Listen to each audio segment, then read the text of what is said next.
목사님 오셨네요.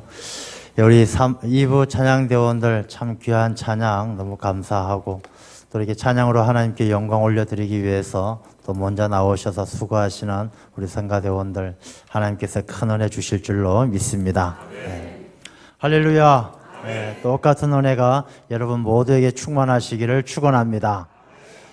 우리 옆에 누가 앉았는지 한번 살펴보겠습니다. 누가 오셨나 한번 돌아보시고요. 예. 옆에 남자분이 계시면 멋지십니다. 여자분이시면 아름다우십니다. 인사하겠습니다. 예, 아름다우십니다. 멋지십니다. 예. 예. 예, 마음도 아름답고 멋지신 여러분이 되실 줄로 믿습니다. 사람들은 누구나 다 선하게 살고 싶어 합니다. 착하게 살고 싶어 해요. 우리가 아무리 이렇게 나빠 보이는 사람도 그 마음속에 착하게 살고자 하는 마음이 다 있어요. 그래서 예전에도 보게 되면 이렇게 조폭들도 이렇게 팔에 문신 생긴 거 보면 착하게 살자, 소리 나는 대로 키읔을 싸고 착하게 살자 이렇게 써붙일 정도로 이렇게 누구든지 이렇게 착하게 살고 싶어하는 마음이 있어요. 그런데 착하게 살고 싶어하는 마음은 있지만 착하게 사는 게 마음대로 안 돼요. 나는 선하고 싶고 착하게 살고 싶은데 자꾸 엉뚱한 짓 하고 나쁜 짓 하게 되고 해놓고 보면 다른 사람에게 피해를 주고 이렇게 악한 일을 하게 되는 경우가 많이 생기게 됩니다. 마음은 안 그런데 왜 자꾸 착하게 살고 싶은데 나쁜 그런 삶의 모습들이 우리의 삶에서 보여지게 되는 것입니까? 어떤 사회학자는 그 이유에 대해서 이렇게 이야기합니다.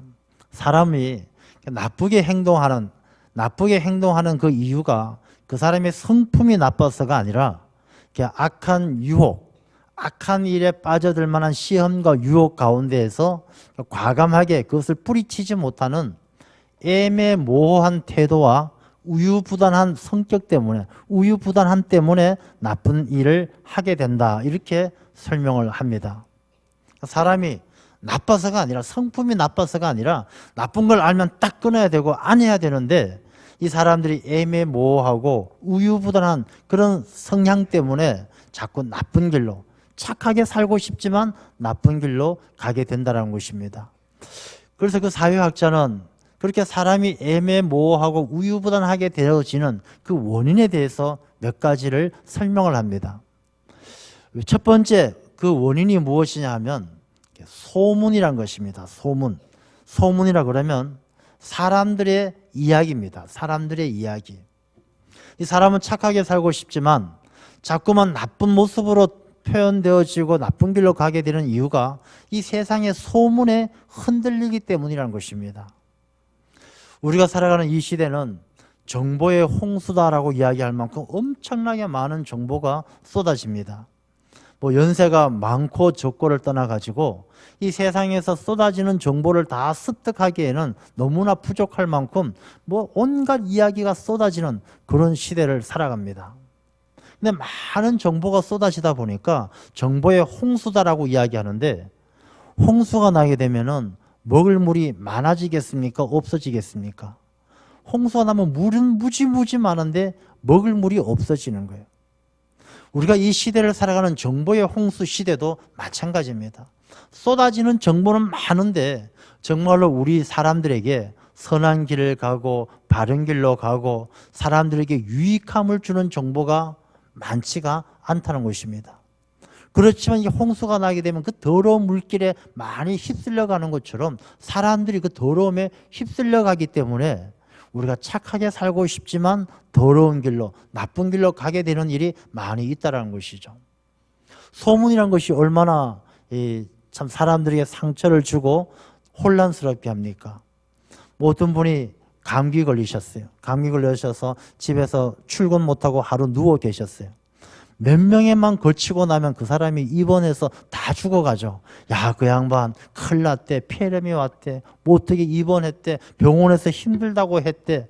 이미 다 죽어가는 사람으로 이 소문이란 것이 그렇게 정보의 홍수 시대처럼 물결이 휩쓸려가면서 온갖 오물들이 묻어가지고 먹지 못하는 물이 되는 것처럼 사실이 왜곡되어지고 사람들에게 상처를 주고 혼란을 주는 그런 사람들의 이야기가 난무하는 시대를 살아가는 것입니다.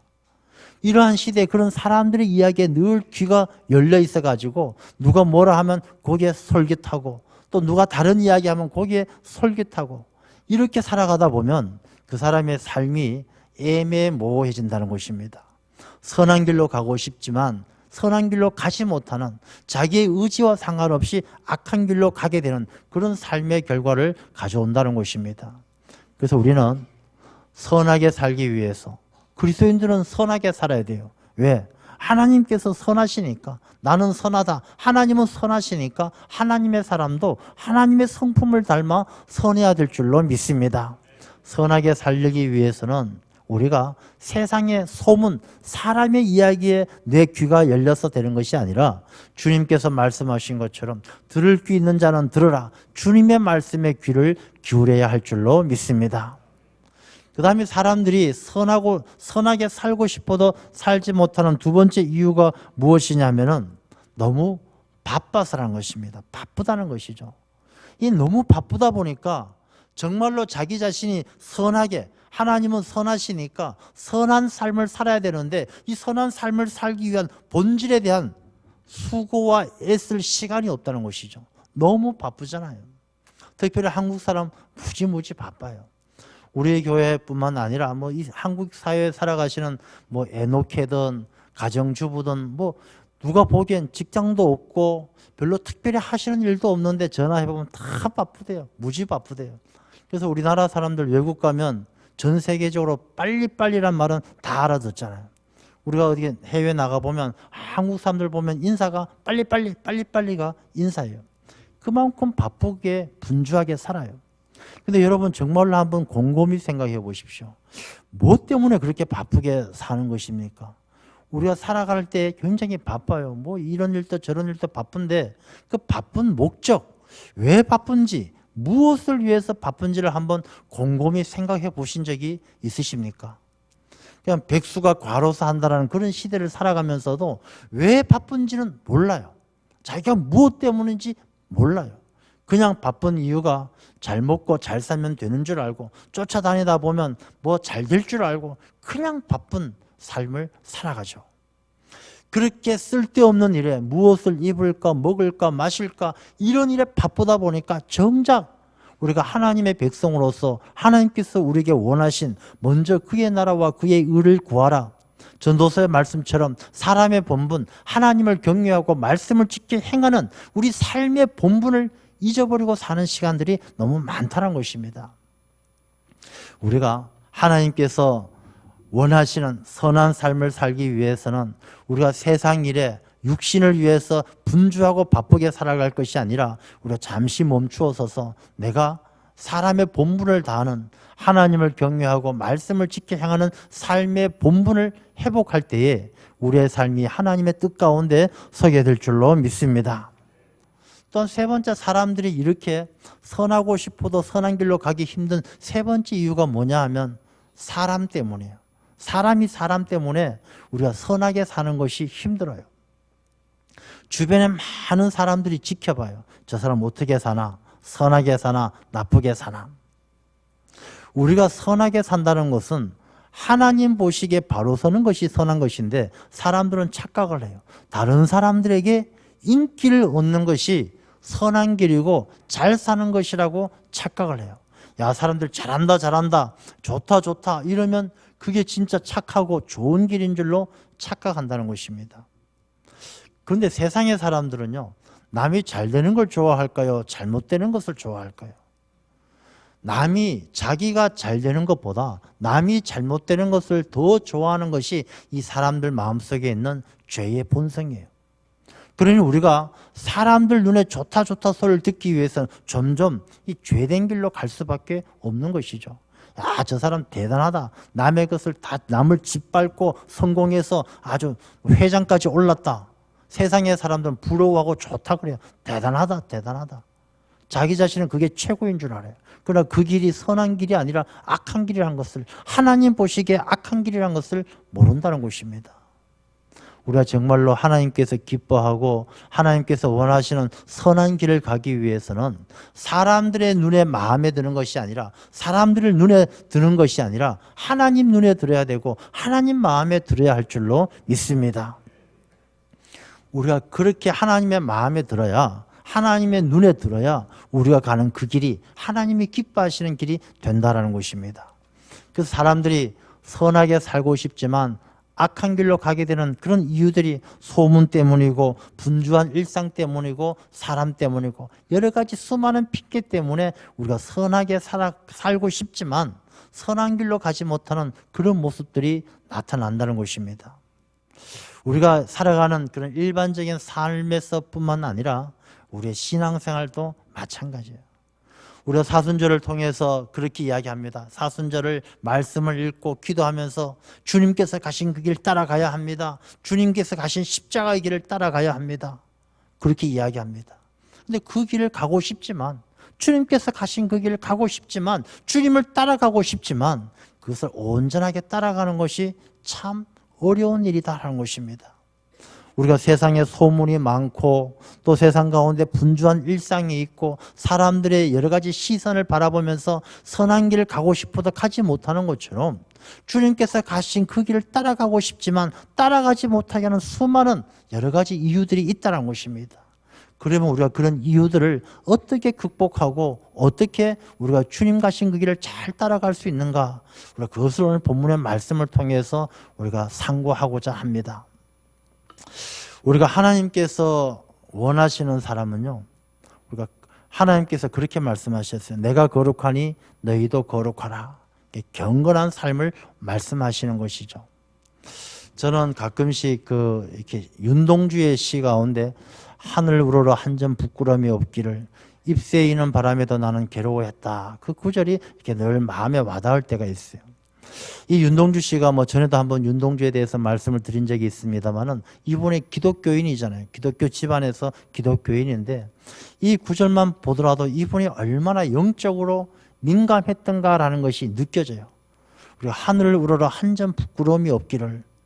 여러분, 우리가 이런 시적 표현을 하기가 쉽겠습니까?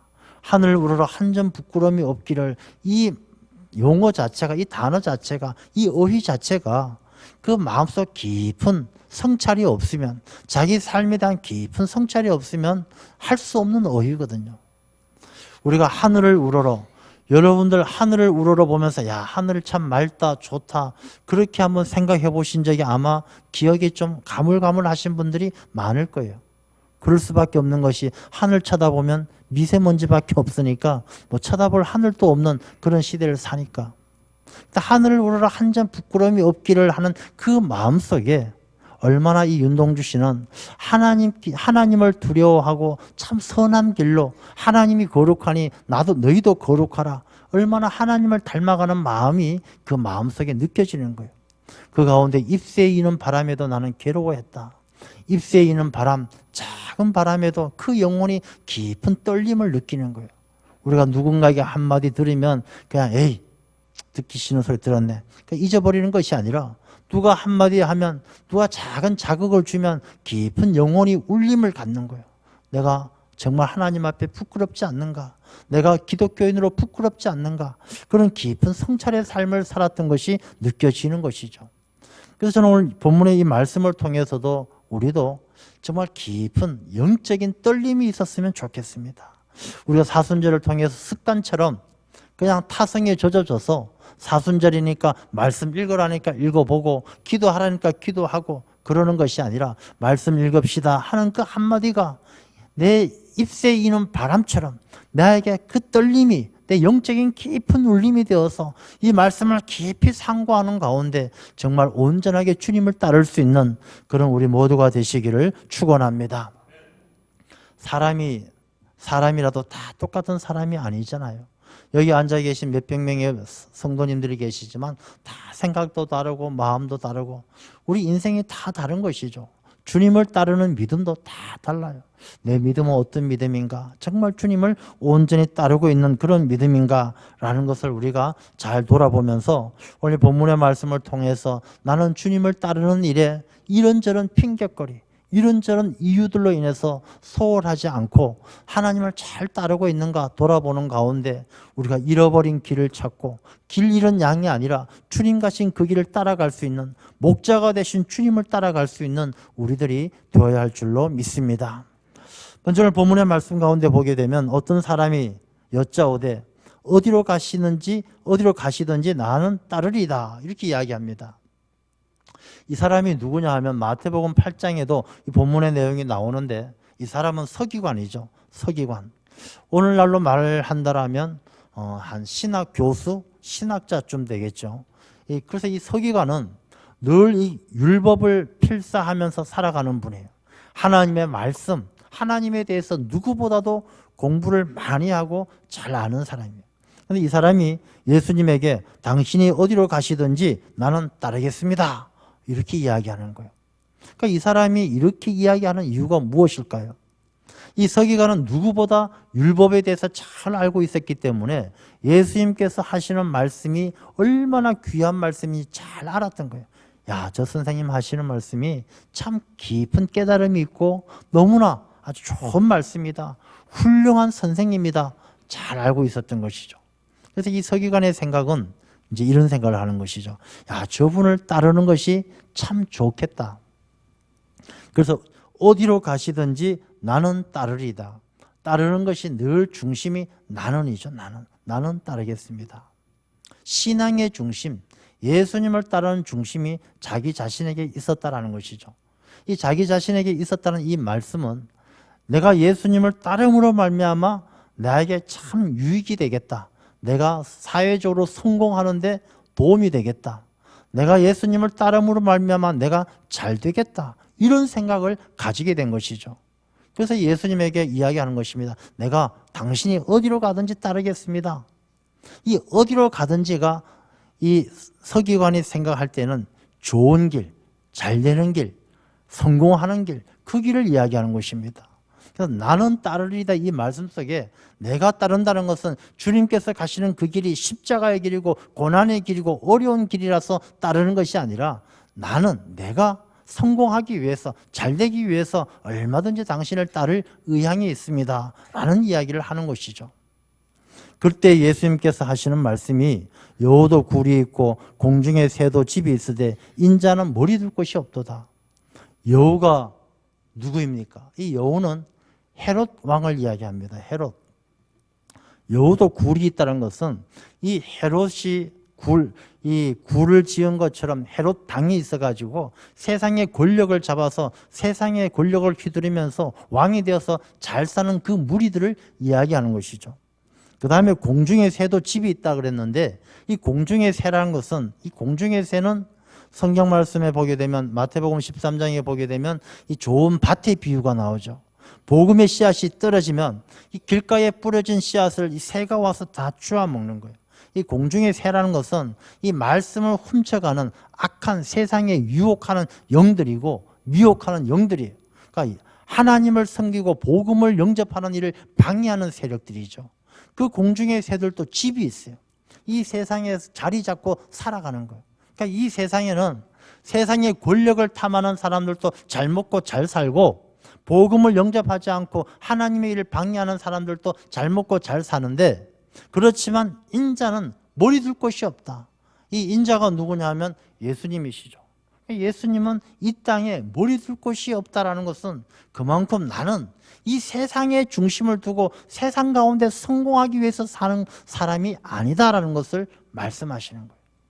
그러니까 이 서기관에게 예수님께서 하시는 말씀은 너가 성공하기 위해서라면 여우의 굴을 찾아가든지 공중의 새집을 찾아가든지 찾아가야 되지 나를 따라서는 너가 생각하는 것처럼 이 세상의 성공과 이 세상에서 편안함과 이 세상에서의 부귀영화를 누릴 수 있는 길이 아니다라는 것을 가르쳐 주시는 거예요.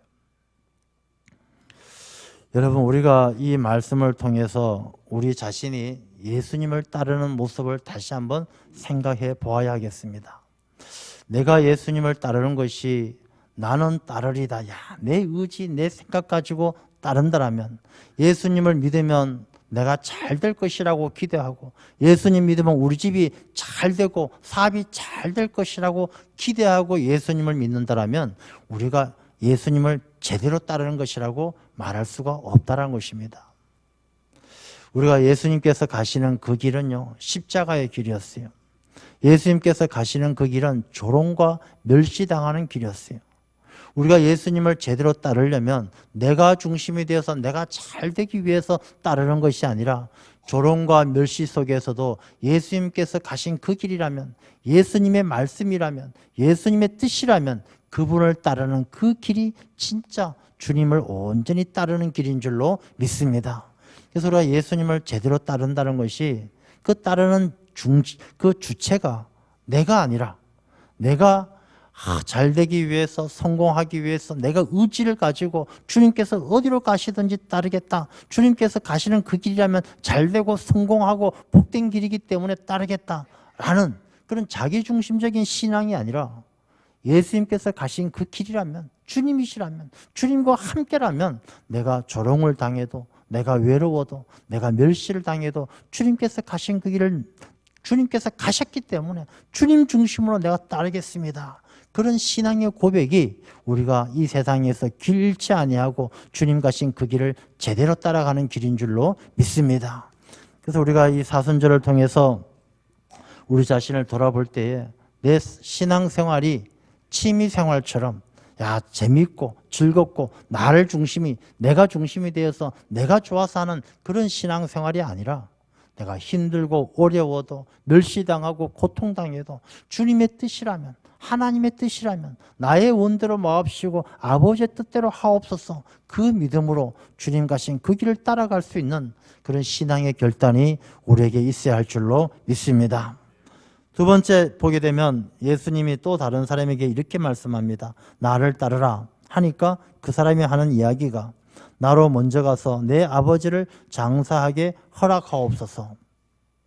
예수님께서 죽은 자들로 자기의 죽은 자들을 장사하게 하고 너는 가서 하나님의 나라를 전파하라.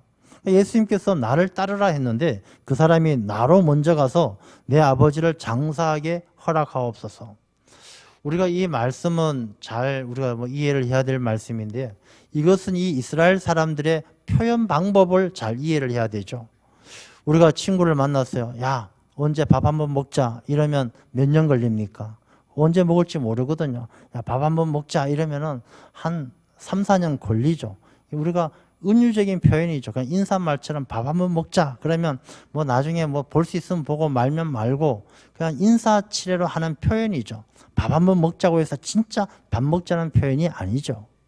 이 이스라엘에서도 내 아버지를 장사하게 하옵소서, 이 말은요 이들의 은유적인 표현으로서 내가 아직 아버지가 살아 계시지만 아버지가 돌아가시고 아버지가 다 죽으시고 나서 장사까지 다 끝난 다음에 가서야 내가 볼 수 있으면 보고 말면 말고 그때 가서야 생각해 보겠다라는 거절의 표현이죠. 예수님께서 나를 따르라 할 때 내가 아버지 장사 다 끝나면 내가 그때가 10년이 될지 20년이 될지 모르지만 다 장사 끝나고 그때 가서는 한번 생각해 보겠습니다. 이렇게 이야기하는 것이죠. 그때 예수님께서 하시는 말씀이 죽은 자들로 자기의 죽은 자들을 장사하게 하고, 그렇게 대답하는 사람은 이미 영적으로 죽어 있다는 것이죠.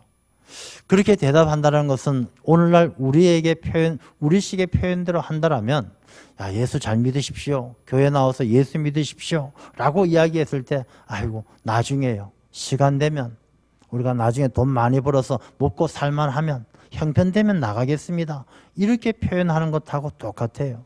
신앙생활 하면서도 집사님 이번에 구역장 좀 내가 나중에 시간적 여유가 있을 때 그때 하겠습니다, 똑같다는 얘기예요. 우리가 주님을 따른다는 것이 우리가 이런저런 이유들로 인해서 나중에 뒤로 미루는 것은 이미 그 영혼이 살아있지 못하고 죽어있는 자들과 방불하다는 것이죠. 모양은 살아있지만 죽은 자들과 같다라는 것입니다. 그래서 죽은 자들로 죽은 자를 장사하는 것은 이미 하나님 나라에 관심이 없는 사람들이나 하나님 나라 영적으로 죽어서 하나님 나라에 관심이 없는 사람들이나 하나님 나라 관심이 없는 사람들에게 장사를 지내든지 그때 가서 먹든지 놀든지 마음대로 하고, 너는 하나님의 나라를 가서 하나님의 나라를 전파하라. 삶의 우선순위가 하나님 나라를 전파하는 데 두라는 것입니다.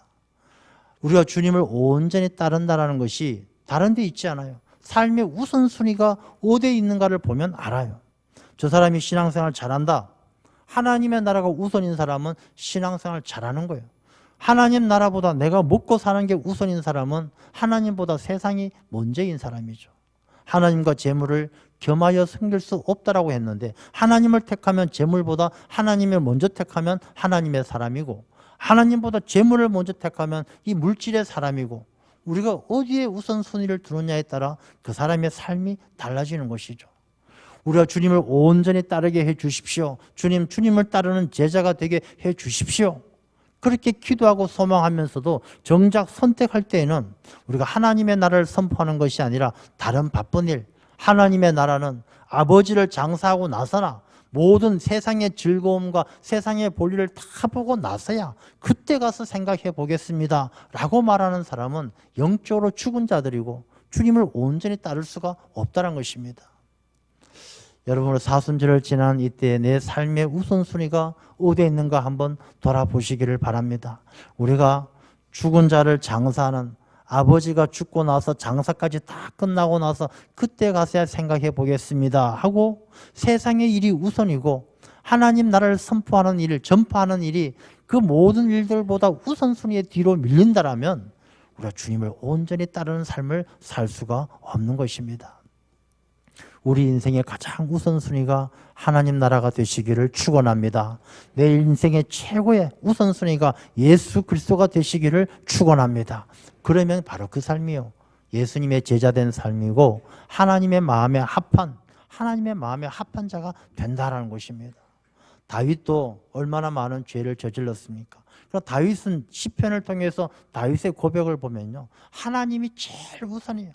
어떤 상황에서 자기가 왕이 되고 쫓겨다니고 어떤 상황에서도 하나님 제일 우선으로 살았을 때 하나님은 다윗을 통해서 위대한 왕가를 이루어 주셨던 것입니다. 우리가 하나님 우선으로 살아갈 때 하나님께서 우리의 삶을 하나님 나라 귀한 일꾼으로 세워주실 줄 믿습니다. 그 다음에 세 번째는 어떤 사람이 있느냐 하면 61절 말씀을 보면요, 또 다른 사람이 이르되 주여 내가 주를 따르겠나이다마는 나로 먼저 내 가족을 작별하게 허락하소서. 이 가족과 작별을 하는 것은 당연한 일이죠. 그때 예수께서 말씀하시기를 손에 쟁기를 잡고 뒤를 돌아보는 자는 하나님의 나라에 합당하지 아니하니라, 이렇게 말씀하십니다. 우리가 이 가족들에게 작별하게 허락하소서라는 이 말의 의미를 우리가 생각해 볼 때, 이 가족과의 작별은 지금하고는 다르죠. 2000년 전 이 시대는 이 가족하고 작별은 예수님을 따른다는 것은 잘못하면요 죽을 수 있는 길이에요. 그러니까 예수님을 따르는 게 위험하다는 것이 아니라 예수님을 따라서 집을 떠나 멀리 간다는 것 자체가 굉장히 위험한 일이죠. 2000년 전 그 시대는 핸드폰도 없고 인터넷도 없고 메일도 없고 연락도 안 되고 전쟁은 많고 도적과 강도는 온갖 여러 곳에 출몰하고 집 떠난다는 것이 목숨이 위태위태한 그런 시대예요. 그래서 가족들과 작별한다는 것은 내가 이제 가면 언제 올지 모르니 잘 지내고 있어 하면서 몇 박 며칠 동안 인사를, 온 집안을 다 불러 모아서 인사를 나누는 것이 바로 작별 인사예요. 야, 그때가 좋았지. 우리 젊었을 때 생각나? 야, 우리 저쪽에 제주도 놀러 갔을 때 참 좋았어. 옛날 생각하면서 야, 그 시절이 다시 올지 모르겠어. 우리가 언제나 다시 만날까? 이렇게 작별 인사를 하는 것이죠. 근데 예수님께서 말씀하시기를 손에 쟁기를 잡고 뒤를 돌아보는 자는 하나님의 나라에 합당하지 않다라는 이 말씀은 그렇게 과거에 매여서 세상의 즐거움에 매여서 가족들의 정에 매여서 이 주님을 따르는 것이 안절부절이고 자꾸만 뒤돌아보는 사람은 하나님 나라에 합당하지 않다는 것입니다. 하나님의 나라는 이 쟁기를 잡고 나가는 사람이죠. 쟁기는 땅을 이렇게 일구는, 밭을 일구는 농기구인데 이 쟁기를 잡고 뒤를 돌아보면요, 이 쟁기가 똑바로 가지 않고 옆으로 삐딱하게 가면 이게 엉뚱한 데로 가는 거예요. 밭을 제대로 갈지 못하고 그 밭에 씨앗을 뿌려 농사를 지어야 되는데 아무런 농사를 못 짓게 하는 거예요. 특별히 이스라엘 땅은 돌들이 많고 땅이 거친데 이 쟁기를 잡고 똑바로 힘을 주고 똑바로 이렇게 밭을 일궈야 되지 뒤를 보게 되면 쟁기질을 못하게 되는 거예요. 그래서 이 예수님의 말씀은 정말로 예수님을 따르는 자가 자꾸 뒤돌아보면서 옛날 생각하고 그때가 좋았지 그 시절이 그리워하고 예수님을 만나기 이전에 세상의 삶을 그리워하는 사람들은 하나님의 일에 합당하지 않다는 거예요. 하나님의 일은 밭을 일구어서 세상을 바꾸고 그곳에 복음의 씨앗을 뿌리고 하나님이 기뻐하시는 결실을 맺어가야 하는데 쟁기질부터 안 된다는 것입니다. 그래서 사도 바울은 그렇게 이야기하죠. 내가 표대를 향하여 예수 그리스도 표대만을 향하여 내가 뒤돌아보지 않고 내가 살아온 모든 삶은 내가 배설물처럼 여긴다. 다 버렸다. 난 예수님 한 분만 보고 앞으로 나아간다. 이 사도 바울은 위대한 하나님의 나라 일꾼이 되었던 것입니다. 우리가 예수님을 따른다는 것은요, 많은 생각하는 것이 아니고 뒤돌아보는 것이 아니고 오직 주님만 바라보면서 뒤돌아보지 않고 주님을 향해서 나아가는 그 삶이 온전히 주님이 기뻐하시는 일꾼 되어질 줄로 믿습니다. 그래서 사순절을 통해서 내가 그냥 예수님을 믿는다라고 하면서 교회 다닌다고 하면서 봉사한다고 하면서 손에 쟁기는 잡고 있으면서 자꾸 뒤돌아보는 거예요. 그때가 좋았지, 옛날이 좋았지, 그 시절이 그리워. 이런 사람들은 우리가 주님을 온전히 따를 수가 없다라는 것입니다. 우리가 세상의 모든 것들 다 배설물처럼 여기고 예수 그리스도의 표대만을 향해서 나아갔던 사도 바울의 삶을 본받아야 할 줄로 믿습니다. 우리가 사순절을 통해서 우리가 주님을 잘 따르고 있는가 다시 한번 깊이 잎새 이는 바람에도 나는 괴로워했다라는 윤동주 씨의 고백처럼 우리의 작은 말씀 한 구절에도 내 영혼에 깊이 떨림을 가지고 내가 정말 주님을 잘 따르는가 돌아보면서 우리가 이 핑계 저 핑계 이런 이유 저런 이유 세상의 바쁜 일상 또 여러 가지 사람들의 시선 이런 것들을 통해서 주님을 따른다고 하면서도 제대로 따르지 못하는 어리석은 자가 되지 말고 우리 말씀을 교훈 삼아 우리가 오직 주님만을 바라보면서 주님을 잘 따라 주님께서 하나님 나라에 예비해 놓으신 그 처소에서 우리가 하나님을 찬양하는 천국의 백성이 되시기를 주님의 이름으로 축원합니다. 기도하겠습니다.